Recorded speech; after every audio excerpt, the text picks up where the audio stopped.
Paper plates, I said quietly, staring at the flimsy, cartoon turkey-decorated disposable plate in my hands. Around me, steam rose from platters of roasted turkey, creamy mashed potatoes, and my signature cranberry sauce, all served on my best china. The china I'd gifted to them when they bought this house. The house whose mortgage I quietly paid every month. My daughter-in-law Vanessa smiled thinly. Just for you, Elizabeth. We thought it would be easier, you know, in case your hands aren't steady. My son David didn't even look up from carving the turkey, the organic, free-range turkey I'd paid for. He just nodded along, as if this made perfect sense. As if I hadn't hosted Thanksgiving dinner in my own home for 30 years without dropping a single plate. I looked around at the other guests, Vanessa's parents, her sister, her friends, all eating from my antique china collection. Only my plate was paper. Only my utensils were plastic. Only my glass was a red Solo cup. I smiled, nodded, and said nothing. What would be the point? But as I carefully cut my turkey with a plastic knife that bent with each slice, I made a decision that would change everything. If they thought I was so feeble, so diminished, perhaps it was time to show them exactly what I was capable of. Not with anger, not with harsh words, but with a simple phone call that would bring their perfect facade crashing down around them. Subscribe now if you've ever been underestimated, disrespected, or taken for granted by the very people who should value you most. And stay with me to find out how one woman reclaimed her dignity in the most powerful way possible. 6 months before that fateful Thanksgiving, I was diagnosed with atrial fibrillation, not life-threatening, but certainly life-changing. My doctor prescribed medications, recommended some lifestyle changes, and assured me I could still live independently with monitoring. At 65, I wasn't exactly frail, but the diagnosis shook me. When I told David and Vanessa, I expected sympathy, perhaps an offer of support. Instead, I saw something flash in Vanessa's eyes. Speculation, calculation. "Oh my God, how awful," she said, reaching for my hand across their gleaming kitchen island. "You poor thing." David looked concerned, but distracted. "Is it serious, Mom? Do you need help with anything?" No, I assured them. "It's manageable. Just need to take some medication and watch my diet." "But your investments," Vanessa interjected. "Will this affect your financial situation? Medical bills can be so devastating." An odd question, I thought, but answered honestly. My insurance should cover most of it, and I've always been careful with money. "Of course," she nodded, squeezing my hand a bit too firmly. "But if you need to liquidate anything, downsize perhaps, we're here to help." I remember being puzzled by her focus. My son's beautiful colonial home in Westwood, the one I helped them buy 5 years ago with a substantial down payment and continuing monthly support, had 4 bedrooms, 3 baths, and a designer kitchen Vanessa had insisted upon. A kitchen she rarely used, preferring to order in from upscale restaurants. "I'm financially secure," I said simply. "No need to worry about that." But something changed after that day. Subtle at first, calls that went to voicemail, Sunday dinners postponed, then canceled altogether. When we did speak, the conversation inevitably turned to my health, my stamina, my ability to care for myself. "Mom, you look so tired," David would say, though I felt fine. "Elizabeth, should you really be driving at night?" Vanessa would ask when I arrived for dinner. Small undermining comments grew more frequent. Vanessa began speaking to me slowly, loudly, as if I'd suddenly gone deaf or simple-minded. David started making decisions without consulting me, like when he helped by canceling my weekly tennis lesson because he thought it might be too strenuous. I tried to address it once, over coffee at their house. "I notice you both seem concerned about my independence lately," I said carefully. Vanessa and David exchanged glances, the kind married couples perfect over time, full of unspoken meaning. "We just want what's best for you, Mom," David said, patting my hand. As you get older, and with your heart condition, atrial fibrillation is very manageable, I reminded him. And my doctor says I'm doing well. Of course you are, Vanessa said with that saccharine smile that never quite reached her eyes. But everyone slows down eventually. There's no shame in needing help. I looked around their kitchen. At the expensive coffee maker I'd bought them last Christmas, the professional-grade stand mixer gathering dust on the counter, the framed photo of their Maldives vacation I'd largely funded as an anniversary gift. I'm not ashamed of aging, I said. But I'm not in decline either. Vanessa laughed lightly. Oh, Elizabeth. It's so like you to be stubborn. What I didn't tell them was that my heart condition had actually improved with medication. What I didn't mention was that I still swam 30 laps 3 times a week, volunteered at the literacy center, and had recently been elected treasurer of my garden club. And what I definitely didn't disclose was that every month I transferred $3,800 into a special account from which their mortgage was automatically paid, an arrangement I'd set up when David lost his job 3 years ago. He'd found new employment within 6 months, but I never stopped the payments. It was my gift to them, my way of helping my only son build a secure future. A gift they'd apparently forgotten. Or perhaps one they'd simply come to expect. After that conversation, I noticed Vanessa started rescheduling whenever I suggested meeting her for lunch. My birthday came and went with only a text message. When I dropped by unannounced one afternoon with homemade cookies, I caught them hastily ending a conversation that, from the awkward silence and guilty glances, seemed to be about me. Summer faded into fall. The trees in their neighborhood turned brilliant shades of amber and crimson. My birthday flowers sent by my tennis friends, not my son, withered on my mantel. Thanksgiving approached. We'd like to host this year, Vanessa announced during a rare phone call. It's time we took over the tradition. I was surprised but pleased. That sounds lovely. What can I bring? Just yourself, she said. We want to do everything. You deserve a break. It seemed like a peace offering, a return to normal. Perhaps I'd been overthinking their behavior. Perhaps my diagnosis had frightened them more than it had me. How wrong I was. Thanksgiving Day arrived crisp and clear. I wore a sage green dress with a string of pearls Robert had given me on our 25th anniversary, 7 years before cancer took him. I brought a bottle of good wine despite Vanessa's insistence I needn't bring anything, and drove the familiar route to their home with a light heart. Vanessa's red SUV was in the driveway, along with several other vehicles I didn't recognize. I rang the doorbell, waiting on the porch steps I'd helped them restore 2 summers ago. The door swung open to reveal not my son or daughter-in-law, but a woman I vaguely recognized as Vanessa's college friend Tiffany. "Oh," she said, seeming startled. "You must be David's mom. Come in." I stepped into the foyer, taking in the scene. Voices and laughter echoed from the dining room, a full house. The aroma of roasting turkey filled the air, along with the distinctive scent of my own cranberry sauce recipe. "Mom." David emerged from the kitchen, wiping his hands on a dish towel. "You're early." I checked my watch. "I'm right on time, actually. 2 o'clock, as Vanessa said." He looked flustered. "Right, of course. Let me take your coat." As I handed him my wool coat, I noticed Vanessa's parents entering from the living room, cocktails in hand. They nodded coolly in my direction. We'd never been close, but the chill was new. "Elizabeth," Vanessa appeared, looking stunning in a burgundy dress I'd never seen. "You made it."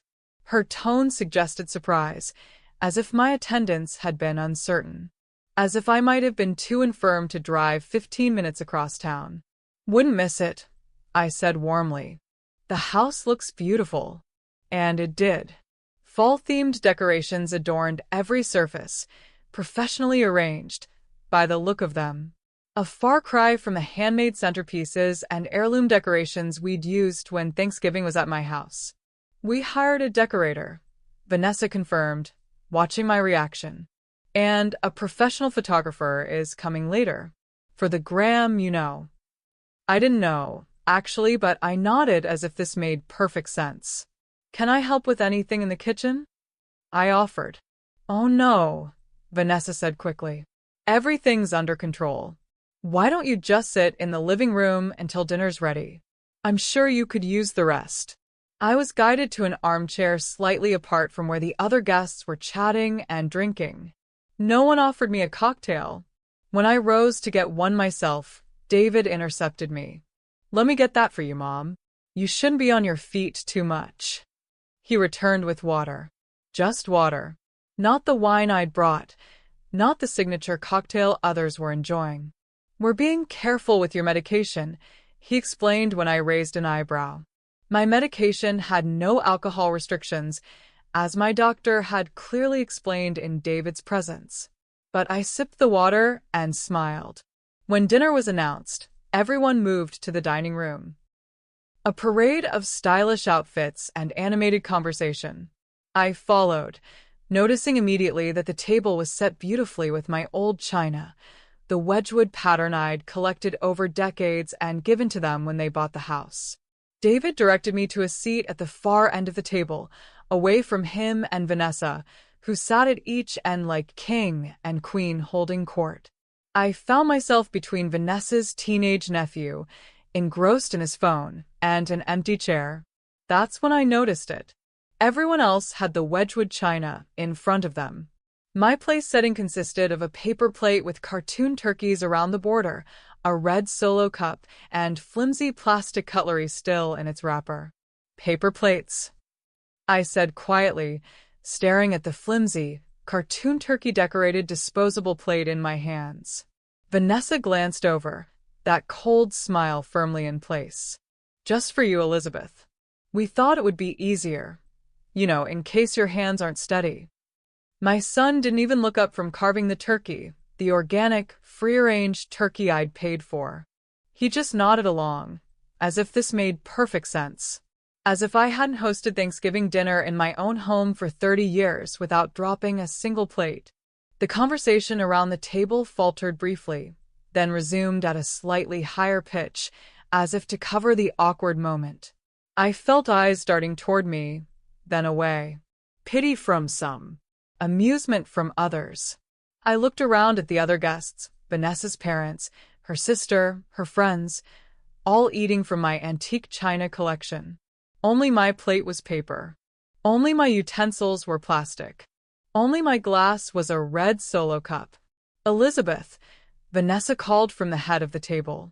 Since you're closest to the kitchen, would you mind bringing out the extra gravy boat? It should be on the counter. Before I could respond, she added with exaggerated concern, if you're feeling up to it, of course.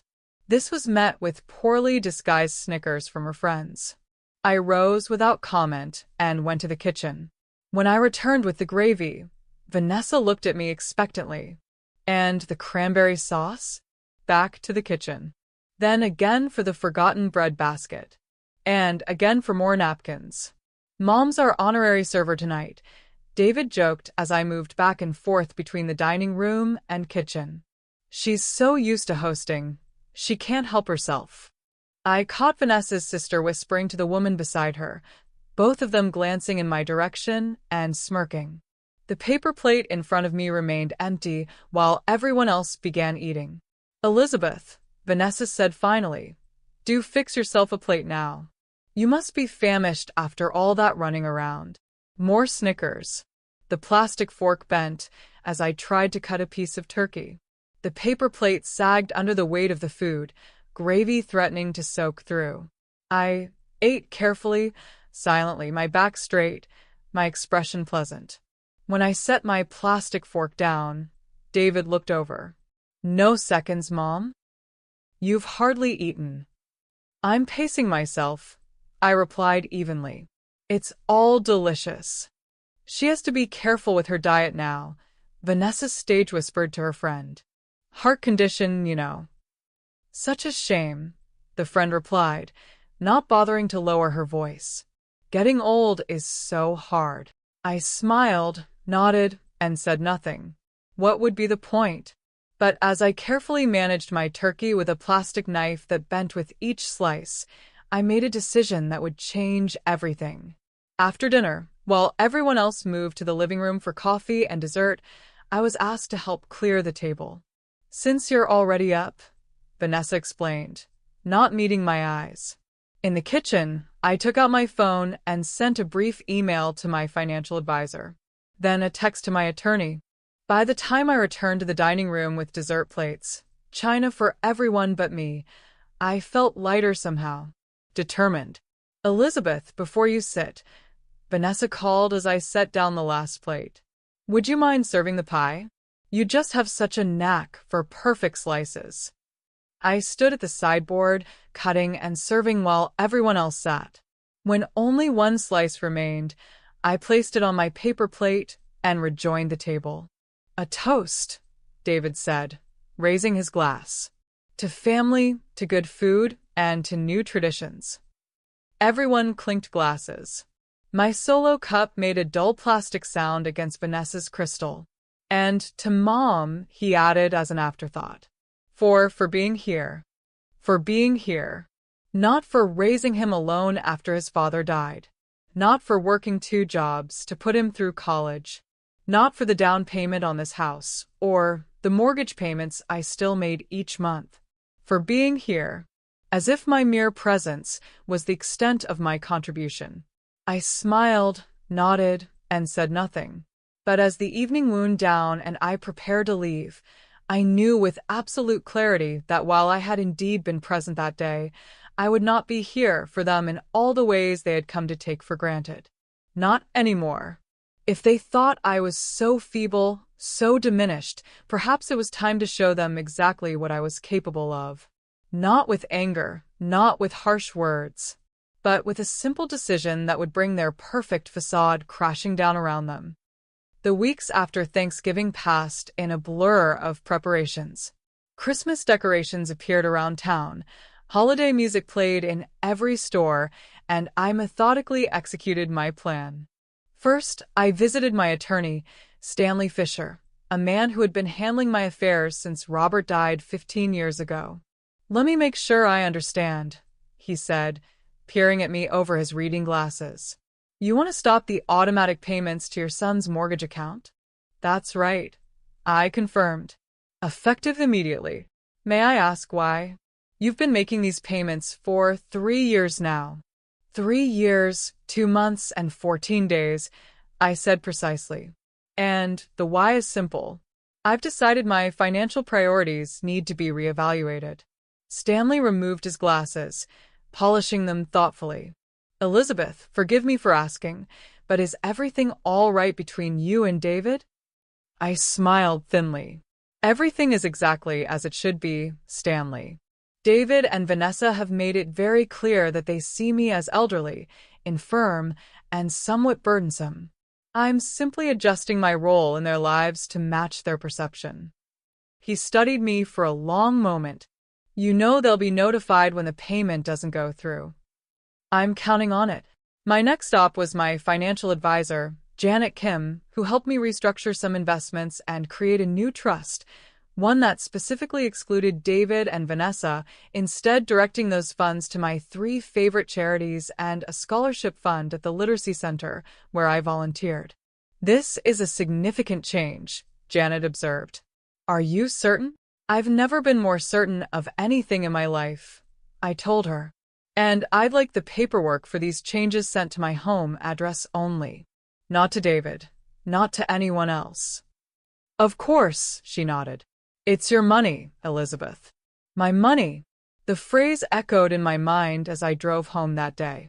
My late husband Robert and I had built our savings carefully over decades, his career as an engineer, my work as a hospital administrator, prudent investments, and a lifestyle that prioritized security over luxury. When I'd offered to help David and Vanessa with the down payment on their house, it had been a gesture of love. When I'd quietly taken over their mortgage payments after David's layoff, it had been to ease their burden during a difficult time. But somewhere along the way, my generosity had transformed from gift to expectation. And now, apparently, to entitlement so complete they didn't even see me as deserving of proper dinnerware at their table. December arrived, crisp and cold. I received a mass text holiday greeting from David and Vanessa, the same one they'd sent to everyone in their contacts, I suspected. No personal call, no invitation for Christmas dinner. I sent them a card with a modest check, as I'd done every year, and donated the money I would have spent on extravagant gifts to the local women's shelter instead. On December 15th, the automatic mortgage payment from my special account failed to transfer. According to my bank's notification system, no attempt to make the payment from another source followed. Interesting, I thought. Either they hadn't noticed yet, or they assumed it was a banking error that would resolve itself. By December 20th, I expected a call. Mortgage companies usually send late notices after 5 days. Nothing came. Christmas arrived. I attended a lovely dinner party at my tennis friend Margot's house, went to the Christmas Eve service at my church, and volunteered serving meals at the homeless shelter on Christmas Day. My phone remained silent except for calls from friends and my brother Thomas in Arizona. The week between Christmas and New Year's passed quietly. I reorganized my home office, started a new mystery novel, and enjoyed the unusually mild winter weather with daily walks. On January 1st, I received my bank statement showing that once again, no mortgage payment had been withdrawn. Still no call from David or Vanessa. Had they somehow not noticed? Had they decided to cover it themselves without telling me? Or, most likely, were they simply waiting for the problem to somehow fix itself? January 5th arrived, now 3 weeks since the first missed payment. My phone rang as I was returning from my morning swim. David's name appeared on the screen. "Mom," he said when I answered, his voice tight with forced casualness. "Happy New Year. How are you?" "I'm well, thank you," I replied pleasantly. "How are you and Vanessa?" Good, good. Listen, I was checking our accounts and noticed something strange. It looks like your contribution to our mortgage didn't go through last month." Contribution. Such a careful word. Not gift, not support, certainly not payment. "Oh," I said, matching his casual tone. "That's odd." "Yeah, I figured it must be some glitch with the bank. Could you check on it?" "I'll look into it," I promised. "Great, thanks. Maybe you could call them today?" The mortgage company sent a notice, and we wouldn't want it to affect the credit score, you know. Not our credit score. The credit score, as if it were a disembodied entity unconnected to actual people or responsibilities. "I understand," I said. "I'll sort it out." He seemed relieved. "Perfect. Hey, gotta run. Conference call in 5. Love you, Mom." He hung up before I could respond. I sat with my phone in my hand for several minutes, contemplating. He hadn't asked why the payment might have failed. He hadn't offered to cover it himself. He hadn't even acknowledged that I had been making this substantial payment month after month, year after year. Just a request, no, an expectation that I would sort it out. I did exactly that, though not in the way he assumed. I called my bank and confirmed that the automatic payment had been permanently canceled, exactly as I'd instructed. Then I blocked the mortgage company's number from my phone to prevent any courtesy calls they might make about the account. 2 more weeks passed. January became a deeper winter, frost patterns etching my windows in the mornings, the days still short and the nights long and contemplative. On January 21st, nearly 6 weeks after the first missed payment, my doorbell rang. It was not, as I had half expected, David or Vanessa.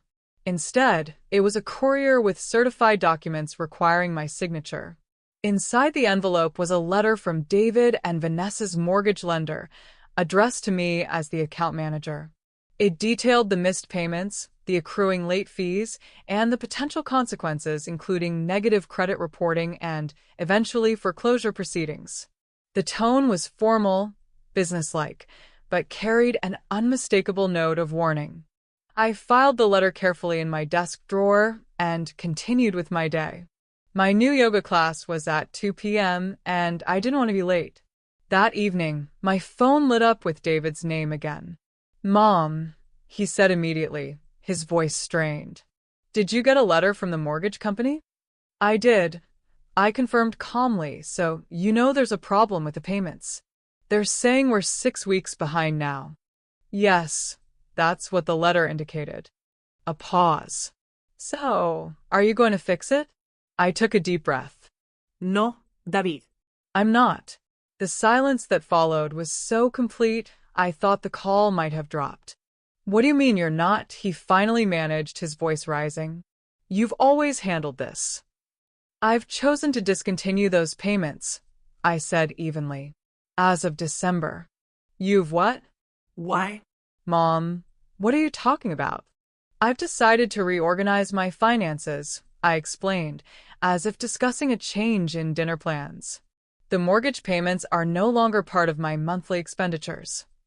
"You can't just decide that." His voice cracked with indignation. "We've been counting on that." And there it was, the entitlement laid bare. Not gratitude for past support, but outrage at its withdrawal. "You and Vanessa have good jobs," I reminded him. "The mortgage is legally your responsibility, not mine. I've been helping voluntarily." "But we have bills," he sputtered. "The kitchen renovation, Vanessa's car lease, our trip to Bali next month." "I'm sure you'll figure it out," I said, echoing the dismissive phrase Vanessa had used about my health concerns. "Is this because of Thanksgiving?" he demanded. "Because if you're upset about something Vanessa said—" "This isn't about Thanksgiving," I interrupted, though of course it was, at least in part. "This is about me making financial decisions that align with my current priorities." "Your priorities?" He sounded incredulous. "Mom, we're your family.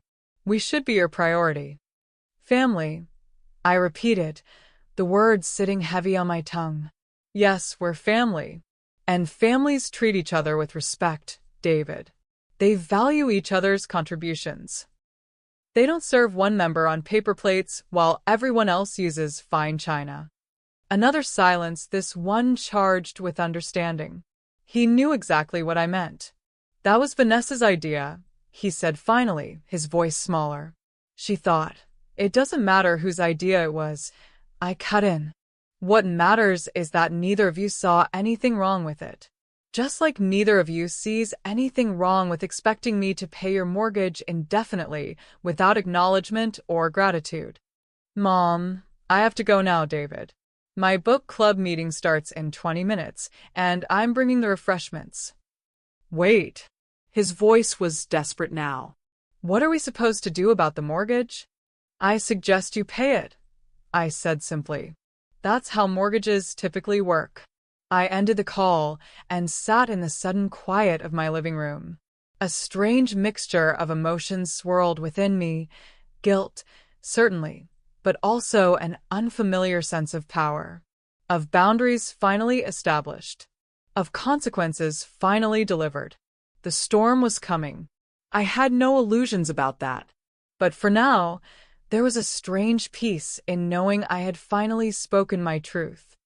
The next morning brought exactly what I expected. Vanessa on my doorstep, immaculately dressed despite the early hour, her expression a careful mask of concern. "Elizabeth," she said when I opened the door. "May I come in? We need to talk." I gestured her inside. The house was warm, filled with the aroma of the banana bread I'd baked at dawn, when sleep eluded me. "Coffee?" I offered. "No," she said, then reconsidered. "Actually, yes. This might take a while." I poured 2 cups and led her to the living room, taking my usual seat in Robert's old armchair. Vanessa perched on the edge of the sofa, her designer handbag placed precisely beside her. "David told me about your conversation," she began, cupping her coffee without drinking it. "About the mortgage." I assumed he would. She leaned forward, her voice dropping into a tone of practiced intimacy. Elizabeth, I think there's been a misunderstanding. If this is about Thanksgiving, it's not just about Thanksgiving, I said quietly, though that was certainly illuminating. The paper plate? She waved a dismissive hand. That was thoughtless, I admit. We were concerned about you with your condition. My condition is managed with medication. I interrupted. As you well know, I am neither frail nor incapable. Of course not, she backpedaled smoothly. It was just, we didn't want you to worry about breaking anything.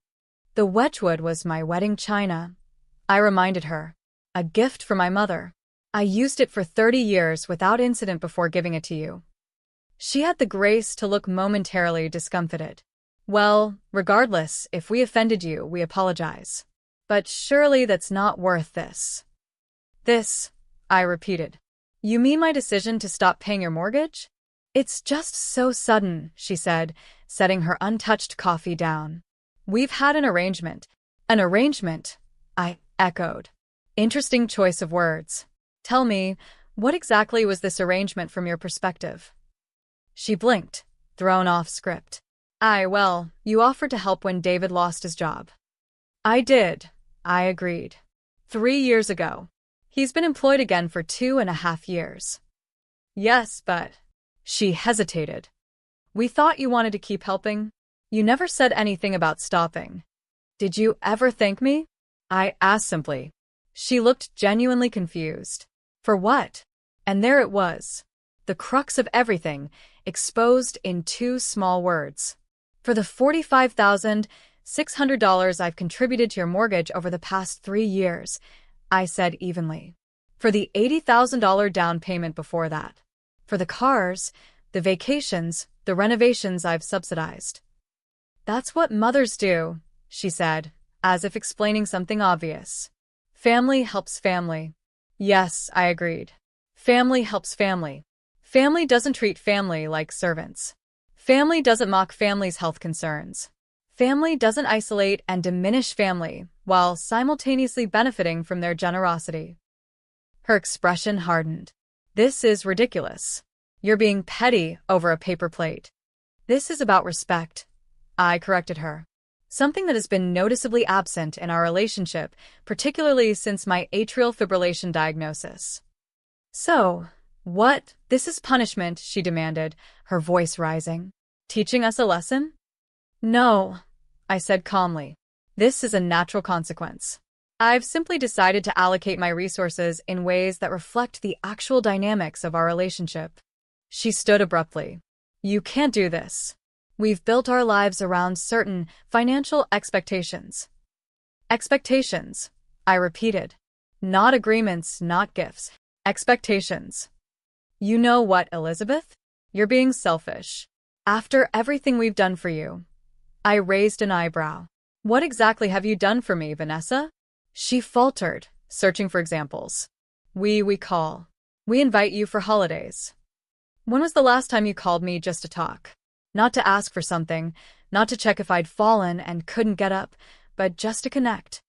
She had no answer. When was the last time you or David offered to help me with anything? I continued. To drive me to a doctor's appointment, to fix something around the house, to simply spend time with me? Still no response. The arrangement, as you call it, has been entirely one-sided, I concluded, and I've decided to stop participating in it. Fine, she said, snatching up her bag. Keep your money. We don't need it. I'm glad to hear that, I replied sincerely, because it's no longer available to you. She stormed to the door, then turned with her hand on the knob. This isn't over, Elizabeth. David is your son. Yes, he is, I agreed. And I will always love him. But love doesn't require me to be his personal bank. Not anymore. After she left, I sat for a long time with my cooling coffee, wondering if I'd done the right thing. Not legally, I knew I was within my rights. Not financially, I could easily afford to keep making those payments. But morally, emotionally, had I gone too far? The memory of that paper plate with its cartoon turkeys answered my question. The plastic cutlery wrapped in a napkin like you'd give a child. The solo cup. The requests to serve food while others ate. The whispers, the smirks, the casual cruelty. No, I decided. I hadn't gone too far. I had simply, finally, gone far enough. February arrived with unexpected snow, transforming the neighborhood into a winter wonderland that normally would have delighted me. Instead, I watched the silent, white accumulation from my window with a heaviness in my heart. 2 weeks had passed since my confrontation with Vanessa. 2 weeks of silence from David. I knew from the mortgage company's automated notifications, which went to my email as the account manager, that no payment had been made. Mid-month, my phone rang with David's number. I answered on the third ring, steeling myself. "Mom," he said without preamble, "we need to talk about this mortgage situation." "I'm listening," I said. "We can't make the payment," he said, his voice strained. "Not the full amount, not with the late fees that have accumulated." "I see. Is that all you have to say?" he demanded. "We're facing foreclosure here." "Foreclosure is a lengthy process," I pointed out. "You've missed 2 payments. That's concerning, but not irreversible." "Easy for you to say," he snapped. "You're not the one about to lose your home." "No," I agreed. "I'm not. But I'm also not the one legally responsible for the mortgage." "So that's it? You're just going to let this happen?" I sighed. "David, what exactly did you and Vanessa do when you realized I'd stopped making the payments?" "What do you mean? Did you contact the mortgage company to explain the situation? Did you request a modified payment plan? Did you look at your budget to see what expenses could be cut?" Silence. "Did you consider selling one of your cars? Canceling your Bali trip? Picking up extra work?" More silence. "I thought not," I said softly. "Instead, you waited 6 weeks, assuming I would fix it. When I didn't, you called to demand that I resume payments.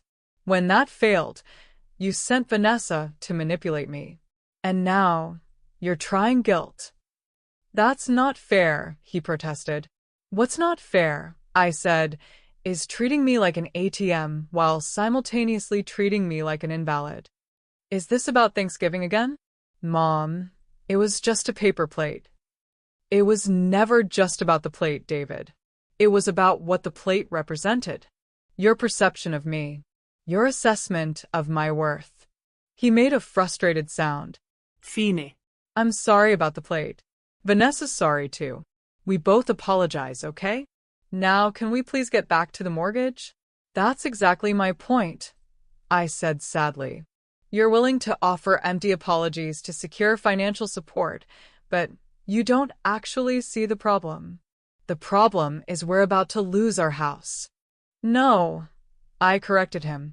"The problem is that somewhere along the way, you and Vanessa began to see me as both a burden and an endless resource. You can't have it both ways, David. You can't treat me as though I'm incapable while simultaneously depending on my capabilities." A long silence followed. "What do you want from us?" he finally asked, his voice quieter. "Respect," I said simply. "Genuine connection. A relationship where I'm valued as a person, not a checkbook. And if we can show you that, you'll help with the mortgage again?" I closed my eyes briefly. Even now, it was about the money. "This isn't a negotiation," I said. "I'm not withholding funds until you behave better. I've made a permanent change to my financial commitments." "So that's it." His voice cracked. "You're just going to let us lose everything?" "You're not losing everything, David. You're losing a house you can't afford. There's a difference." "Thanks a lot, Mom," he said bitterly. "Real maternal of you." The call ended abruptly. I set the phone down and moved to the window, watching snowflakes swirl against the darkening February sky. My heart ached, but my resolve remained firm. 3 days later, an unexpected letter arrived from the mortgage company. It wasn't addressed to me this time, but had been forwarded from David and Vanessa's address. Inside was a formal notice of intent to begin foreclosure proceedings if the now 3 months of missed payments weren't brought current within 30 days. I placed it with the other documents in my desk drawer and tried not to think about what would happen next. Part of me, the mother who had nursed scraped knees and dried tears, wanted to relent, to fix this as I had fixed so many problems in David's life. Another part, the woman who had been served dinner on a paper plate in her own china, knew that some lessons can only be learned through consequences. March arrived with milder weather, crocuses pushing through the thawing ground in my garden. I was on my knees, gently clearing debris from around the tender shoots, when a car pulled into my driveway. David emerged, looking haggard in a way I'd never seen before, unshaven, hair uncombed, wearing the same Columbia sweatshirt he'd had since college. "Mom," he said, approaching slowly. "Can we talk?" I stood, brushing soil from my gardening gloves. "Of course." We sat on the porch swing, the same one where I'd read him stories as a child. For a long moment, neither of us spoke, just watched the neighborhood children riding bikes on the sidewalk across the street. "They're selling the house," he said finally. "Or the bank is, technically." I nodded, not surprised but still saddened. "I'm sorry it came to that." "Are you?" He gave a bitter laugh. "This is exactly what you wanted." "No, David. This is exactly what I wanted to prevent. I tried to warn you and Vanessa for months that your lifestyle wasn't sustainable without my contributions." "You could have kept helping us," he insisted. "You have the money." I could have, I agreed. But what would that have taught you?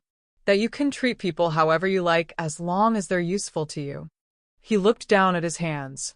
"Where are we supposed to go? We can't find anywhere to rent with the foreclosure on our record." "What about Vanessa's parents?" I suggested. "They have that large house in Newton." He shook his head. "They won't take us in." They said. He trailed off. "They said what?" "They said we made our bed by depending on your money, and now we have to lie in it." His voice was hollow. "They think we were using you." "Weren't you?" He flinched as if I'd struck him. "I didn't see it that way." "How did you see it then?" He struggled to articulate something he'd clearly never examined.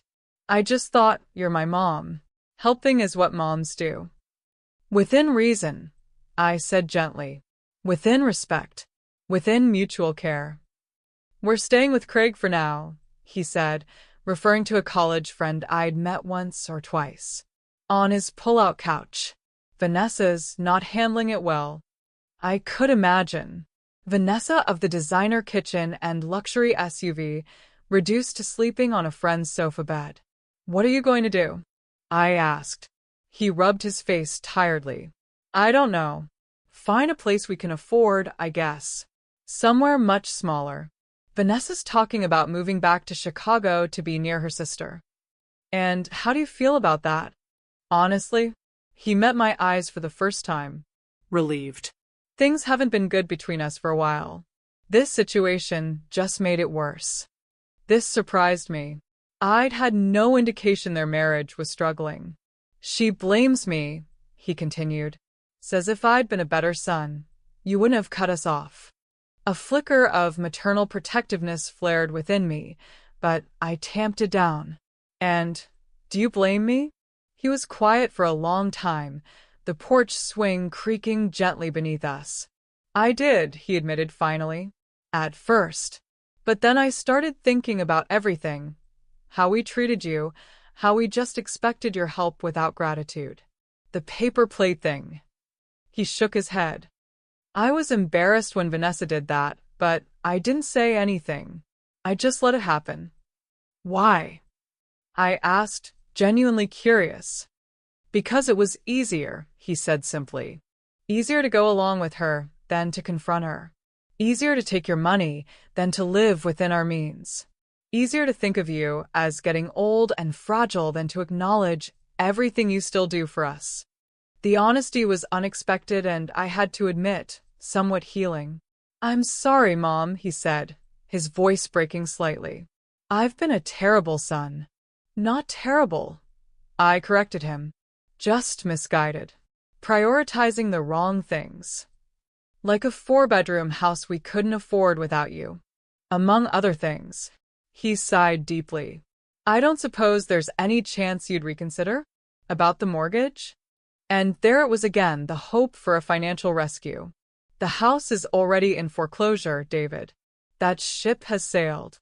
Right. He nodded, disappointment evident. Worth a shot. We sat in silence again, watching as the neighborhood children were called indoors by their parents as dusk approached. I should go, he said finally. Craig's expecting me for dinner. As he stood to leave, I made a decision. David, I said, I won't pay your mortgage. That chapter is closed. But I do have a suggestion. He turned, hope flickering across his tired face. There's a small condo for rent in my building, I said. 1 bedroom, nothing fancy. The rent is reasonable. If you're interested, I could put in a good word with the landlord. Just for me? He asked, catching my meaning immediately. Just for you, I confirmed. If you and Vanessa stay together, that's between you. But my offer is for my son, not for both of you. He considered this, emotions crossing his face too quickly to read. I'll think about it, he said finally. Do that, I replied. And David? If you decide to take it, there will be conditions. What kind of conditions? Regular dinners together. Real conversations. A chance to rebuild our relationship on healthier terms. No financial support, he clarified. No financial support, I confirmed. Just mother and son, finding our way back to each other. He nodded slowly.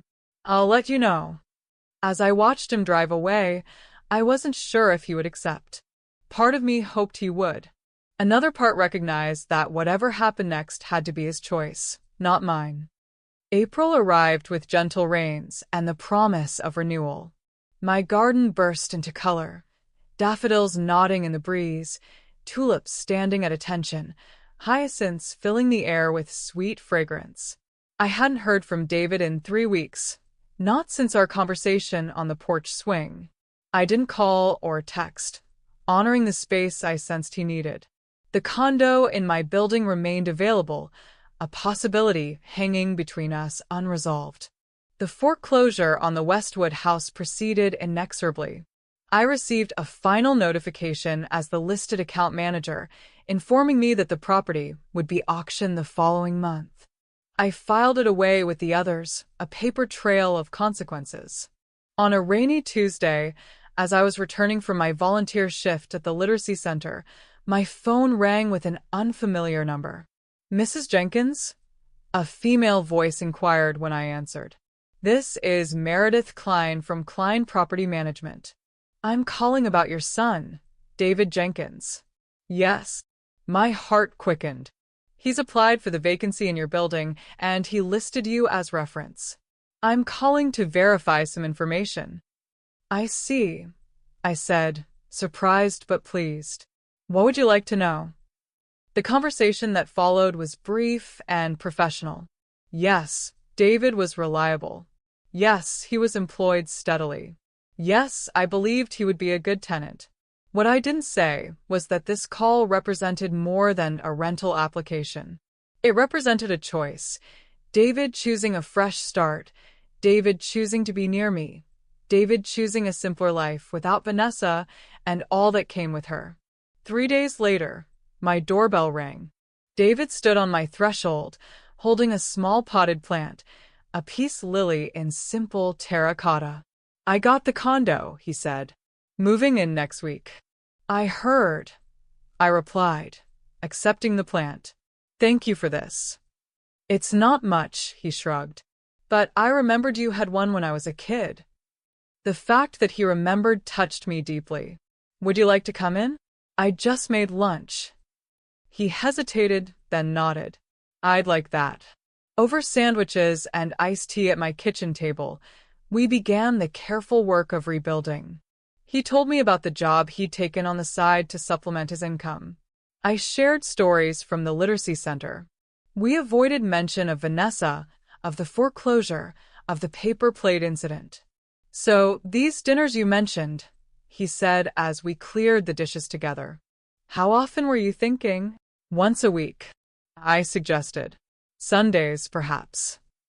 Sundays work, he nodded. And what will these entail exactly? I smiled slightly. Conversation. Honesty. Real plates.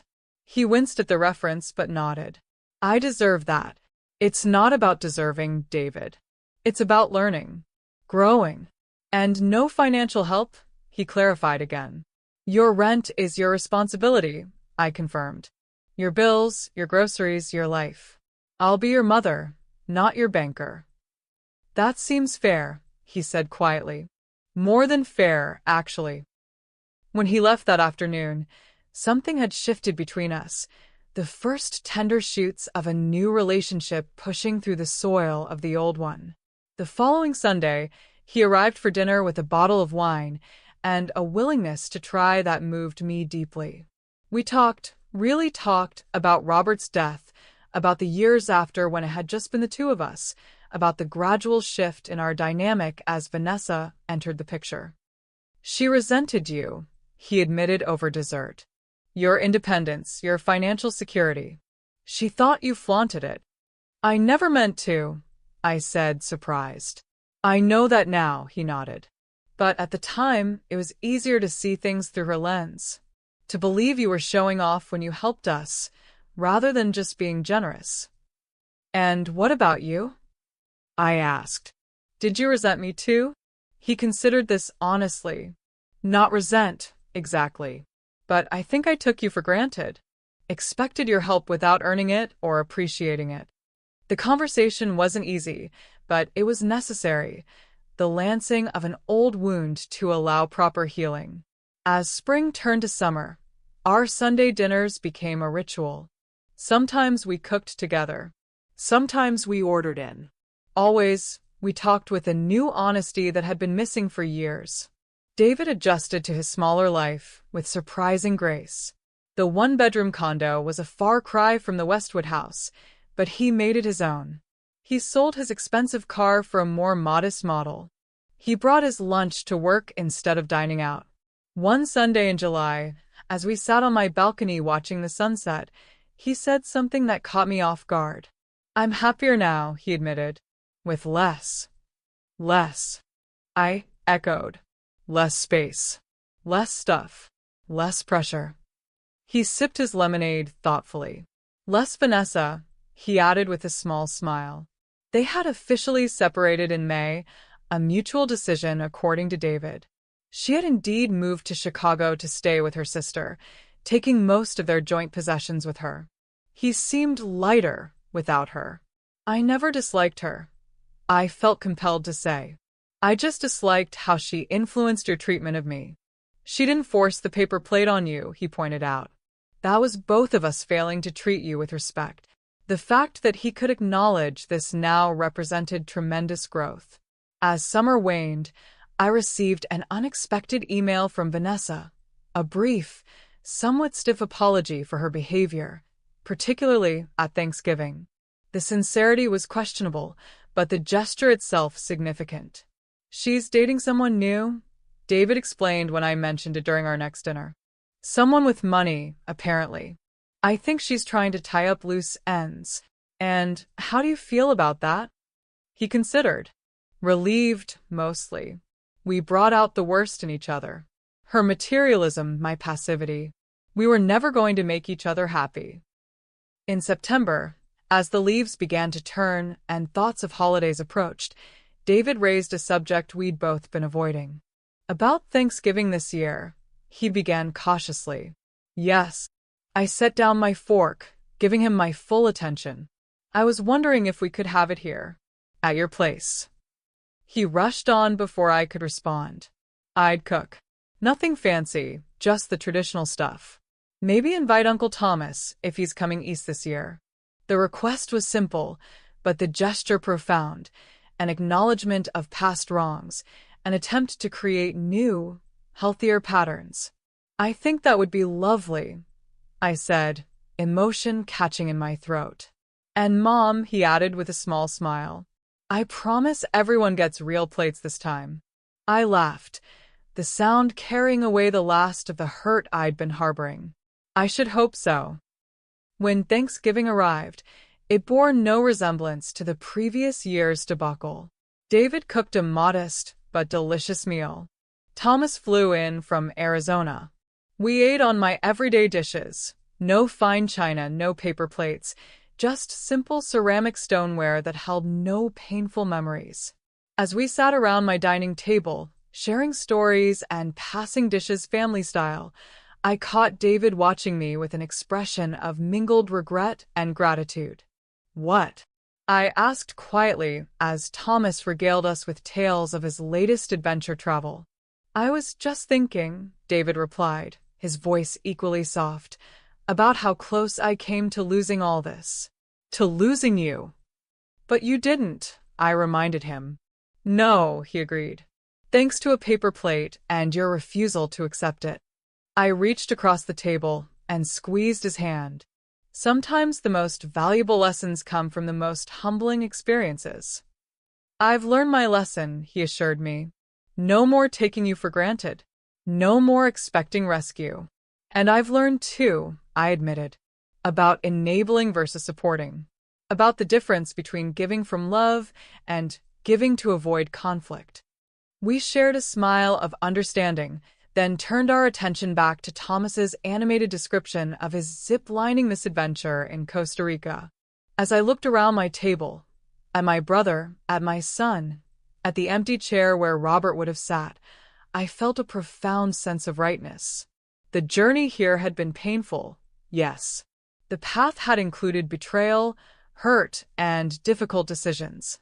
But we had arrived at a new place, a place of authentic connection, of mutual respect, of boundaries honored rather than trampled. The paper plate incident, as we now sometimes jokingly called it, had been a blessing in disguise. It had forced into the open what had long festered beneath the surface. It had required us to confront uncomfortable truths. It had necessitated change. And change, while rarely easy, was exactly what we had needed. Later, as we cleared the dishes together, David washing, me drying, Thomas putting away, I found myself filled with quiet gratitude. Not for material things, not for grand gestures, but for the simple gift of being seen, valued, and respected by those I loved most. It had taken a paper plate, a mortgage, and a foreclosure to get us here. But perhaps that was exactly the price that needed to be paid for this new beginning, this truer, healthier version of family we were creating together, one real plate at a time. If you've ever been underestimated, disrespected, or taken for granted by those who should value you most, remember, sometimes the greatest act of love is not endless giving, but establishing boundaries that demand respect. Like Elizabeth, you deserve to be seen for who you truly are, not just what you can provide. Hit subscribe if this story resonated with you, and share in the comments a time when you had to stand up for your own worth, even when it was difficult. And don't forget to ring that notification bell so you never miss our next story of courage, boundaries, and the power of knowing your own value.